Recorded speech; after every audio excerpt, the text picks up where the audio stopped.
Hello बच्चों, हम BA part first के प्राचीन भारत के इतिहास के प्रमुख स्रोत के ऊपर चर्चा कर रहे हैं।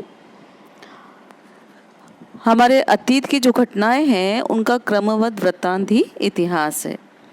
भारत का अतीत, विशेष रूप से उसके अतीत का प्रारंभ या प्राचीन काल हमें पता है गौरवपूर्ण रहा है, किंतु अभी तक हमें उस गौरवपूर्ण अतीत का विधिवत रूप से लिखित क्रमबद्ध वृत्तांत प्राप्त नहीं हुआ है। क्रमबद्ध मतलब बिल्कुल ऐसा नहीं मिला है कि बिल्कुल लिखा हुआ मिलता गया कि अब इसके बाद ये, इसके बाद ये। किंतु फिर भी क्या है, हमारी जो भारतीय परंपरा है उसमें आत्म प्रवचनाओं, आत्मकथाओं के स्थान पर मानव धर्म को प्रथम स्थान दिया गया है। और भारतीयों की इतिहास की परिभाषा भी अत्यंत व्यापक थी। प्राचीन काल में पुराण, इतिवृत्त, उदाहरण, धर्मशास्त्र, अर्थशास्त्र सभी इतिहास के अंतर्गत माने जाते थे और इनमें तिथि कर्म की अपेक्षा युग परंपरा जानते हो ना, सतयुग, त्रेता युग, कलयुग आदि, और घटनाओं के स्थान पर विचारधाराओं को अधिक महत्व दिया गया था। ठीक है, तो इससे ही पता चलता है कि उस समय हमारी जो प्राचीन भारतीय साहित्य है वो भरपूर हमारे पास था इतिहास का, और विपुल सामग्री से भरा पड़ा था। और इन्हीं के आधार पर जो हमारे इतिहासकार हैं, जो हमारे लेखक हैं, उन्होंने अपने प्रयास के द्वारा हमारे प्राचीन भारत का जो इतिहास है उसका क्रमबद्ध विवेचन हमारे समक्ष प्रस्तुत किया है।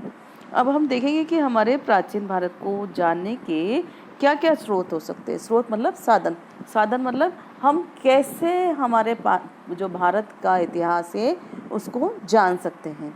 हमने यहाँ अपने भारत को या भारतीय इतिहास को जानने की सामग्री को 4 भागों में बांटा है। आप अपने स्क्रीन पे देखिए। पहला हमारा पॉइंट है हमारे भारतीय धर्म ग्रंथ, दूसरा है ऐतिहासिक एवं समसामयिक ग्रंथ, तीसरा पॉइंट हमारा है पुरातत्व संबंधी साक्ष्य, और चौथा हमारा पॉइंट है विदेशियों के द्वारा प्रस्तुत साक्ष्य। आज हम जो आपसे चर्चा करेंगे वो है हमारा भारतीय धर्म ग्रंथ। ठीक है, तो भारतीय मानव सभ्यता और संस्कृति के विकास में धर्म ने अपनी महत्वपूर्ण भूमिका निभाई है। इस जो भारतीय भूमि है आदिकाल से ही धर्मपरायण रही है, और धर्म मानव जीवन को नियंत्रित और संचालित करने की ऐसी पद्धति है जिसका लक्ष्य मानव का सर्वांगीण विकास करना होता है। अब इस जो ब्राह्मण धार्मिक ग्रंथ है उसको भी 3 भागों में बांटा गया है, ब्राह्मण, जैन और बौद्ध। हम सबसे पहले हमारे इस वीडियो में ब्राह्मण ग्रंथ के बारे में चर्चा करेंगे। तो पहला ब्राह्मण ग्रंथ का हमारा पॉइंट है वेद। वेद के बारे में आप जानते हैं ना, वेद कितने हैं ये आपको पता होना चाहिए। वेद हमारे 4 हैं।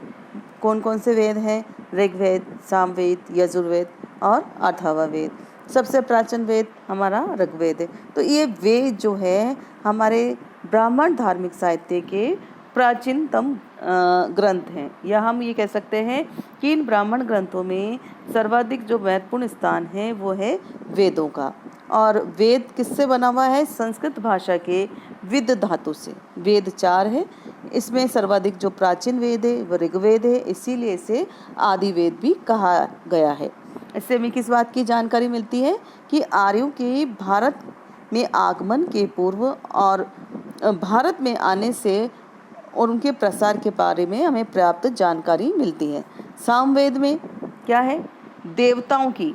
सामवेद में आप देखिए उस वेद का नाम है जिसके मंत्र यज्ञों में देवताओं की स्तुति के समय मधुर स्वर में गाए जाते थे, सामवेद में, है ना। यजुर्वेद यज्ञ विधियों की, यज्ञ हम करते हैं, हवन जो हम करते हैं उसमें उसकी विधियों की विवेचना की गई है। चतुर्वेद में अर्थवेद सबसे परवर्ती मतलब सबसे बाद की रचना है, और इसमें ब्रह्म विद्या, धर्म, समाज निष्ठा, औषधि, रोग निवारण, तंत्र मंत्र, टोटका, मारण, मोहन, उच्चाटन आदि अनेक विषयों के बारे में हमें जानकारी मिलती है। तो ये हमारे वेदों के बारे में है। इसके बाद जो वैदिक संहिता है उसमें भी मंत्र और सूत्र संग्रहित है, जिनका निर्माण दर्शन प्राचीन ऋषि मुनियों ने किया था। हमारा सेकंड जो ग्रंथ आता है वो है ब्राह्मण ग्रंथ। ब्राह्मण ब्रह्म शब्द से बना है, जिसका अर्थ होता है यज्ञ। कालांतर में आर्यों के यज्ञ विधान और कर्म कांड अत्यंत व्यापक और जटिल हो गए, अतः उनकी प्रतिक्रियाओं को या प्रक्रियाओं को सुगम बनाने के लिए इन ग्रंथों की रचना की गई थी। हर किसी को समझ में नहीं आता था ना, इसीलिए इनकी रचना की गई थी। प्रत्येक वेद के पृथक पृथक ब्राह्मण हैं। अब कौन कौन से हैं? जैसे ऋग्वेद का कौन सा है? ऐत्रेय और कौशितकी ब्राह्मण। ये आपके नेट जैसा एग्ज़ाम अगर आप देंगे या जीके जो आपके इससे तैयार हो रही है, तो ब्राह्मण आपसे पूछा जाएगा ये प्रश्न कि ऋग्वेद का कौन सा ब्राह्मण ग्रंथ है? आपके पास है ऐत्रेय और कौशितकी। यजुर्वेद का आपका पास है शतपथ ब्राह्मण, सामवेद का पंचविश और अथर्ववेद का गोपथ। इन ब्राह्मण ग्रंथों के उपाख्यानों में बिंबिसार के पूर्व के राजनीतिक और सामाजिक जीवन के बारे में जानकारी मिलती है। अब है आरण्यक। आरण्यक, आरण्यक का मतलब होता है जंगल, वन। इसको देखिए हम, हिंदू धर्म ग्रंथों में वेद और ब्राह्मण ग्रंथों के पश्चात आता है आरण्यक ग्रंथ। आरण्यक अरण्य शब्द से बनता है, जिसका अर्थ होता है वन, अर्थात इसका अध्ययन वनों में एकांत में किया जाता है। ये ज्ञान मार्गी ग्रंथ हैं और इनमें वैदिक धर्म के रहस्यवाद की झांकी मिलती है। 7 आरण्यक की जो संख्या है, इनकी संख्या है 7। इसके पश्चात आता है उपनिषद। आरण्यक के ग्रंथों के पश्चात उपनिषदों की रचना हुई है। उपनिषद 2 शब्द उप और निषद। उप मतलब समीप और निषद मतलब बैठना, समीप बैठकर कार्य करना, अर्थात गुरु के निकट बैठकर प्राप्त किए गए ज्ञान के आधार पर लिखे गए ग्रंथों को उपनिषद कहा गया है। उपनिषद आर्यों के दर्शन का मूल आधार है। इन ग्रंथों में आर्यों ऋषि मुनियों की गुणतम ज्ञान समाहित है। अब कौन कौन से उपनिषदों की संख्या 108 है। इनमें जो मेन हैं उनके नाम है ईशावास्य, केन, कठ, मुंडक्य, मांडुक्य, ऐत्रेय, तैत्रेय, श्वेताश्वर, छांदोग्य, बृहदारण्यक, कौशितकी नामक उपनिषद। इन उपनिषदों में हमें आर्यों के धार्मिक जीवन की जानकारी मिलती है। इसके पश्चात वेदांग, ये 6 हैं। वेदों को समझने और यज्ञों के वेदान और वैदिक मंत्रों के शुद्ध उच्चारण के लिए वेदांगों की रचना की गई है। इनकी संख्या कितनी है? 6। शिक्षा, कल्प, निरुक्त, व्याकरण, छंद और ज्योतिष, ये 6 हैं। विभिन्न शास्त्रों और विधाओं का इतिहास सर्वप्रथम इन्हीं ग्रंथों में मिलता है। इसके पश्चात होता है सूत्र साहित्य।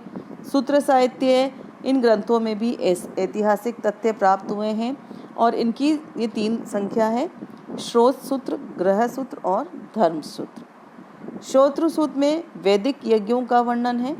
ग्रह सूत्र में गृहस्थी से संबंधित बातें, संस्कार और कर्मकांडों के बारे में है और इससे हमें तत्कालीन सामाजिक राजनीतिक जीवन के बारे में हमें जानकारी मिलती है।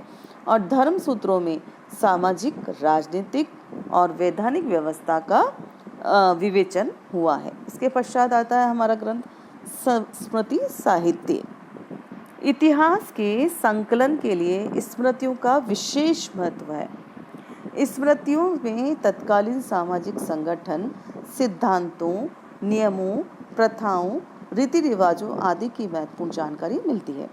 वस्तुतः प्राचीन भारत के सामाजिक इतिहास की अधिक से अधिक जानकारी हमें इसी से उपलब्ध होती है। स्मृतियों की संख्या अनेक है, परंतु मनुस्मृति, याज्ञवल्क्य की स्मृति, नारद स्मृति, बृहस्पति स्मृति और पराशर स्मृति इसमें प्रमुख है। इसके पश्चात महाकाव्य। आपको पता है महाकाव्य कितने हैं? 2। कौन कौन से? रामायण और महाभारत। ये महाकाव्य भी देश की तत्कालीन राजनीतिक स्थिति, भौगोलिक दशा, सांस्कृतिक समृद्धि और रहन सहन आदि का विशद वर्णन करते हैं। इसके पश्चात हमारा आता है पुराण। पुराणों की संख्या 18। ये भी एक जीके का क्वेश्चन है। आपके जब शॉर्ट क्वेश्चंस आते हैं 1-1 नंबर के, तब उसमें आपसे पूछा जाएगा पुराणों की संख्या कितनी है, तब आप लिख सकते हैं 18। कौन कौन से हैं? ब्रह्म पुराण, पद्म पुराण, विष्णु पुराण, शिव पुराण, भागवत पुराण, नारदीय पुराण, मार्कंडेय पुराण, अग्नि पुराण, भविष्य पुराण, ब्रह्म वैवर्त पुराण, लिंग पुराण, वराह पुराण, स्कंद पुराण, वामन पुराण, कूर्म पुराण, मत्स्य पुराण, गरुड़ पुराण और ब्रह्मांड पुराण। पुराणों के अंतर्गत 5 विषयों का वर्णन साधारणतः हुआ है। सर्ग, प्रतिसर्ग, मनन्वंतर और वंशानुचरित्र, इन 5 चीज़ों का इसमें वर्णन किया गया है। तो पुराणों में प्राचीन आर्य राजवंशों, राजाओं के चरित्र और उसके इतिहास का हमें आख्यान संग्रहित होता है। तो प्राचीन भारत की इतिहास को जानने में पुराणों की से हमें बहुत अधिक सहायता मिलती है। पुराणों से हमें प्राचीन काल से लेकर गुप्त काल तक के इतिहास के संबंध में अनेक घटनाओं की या विषयों की जानकारी भी मिलती है। धन्यवाद।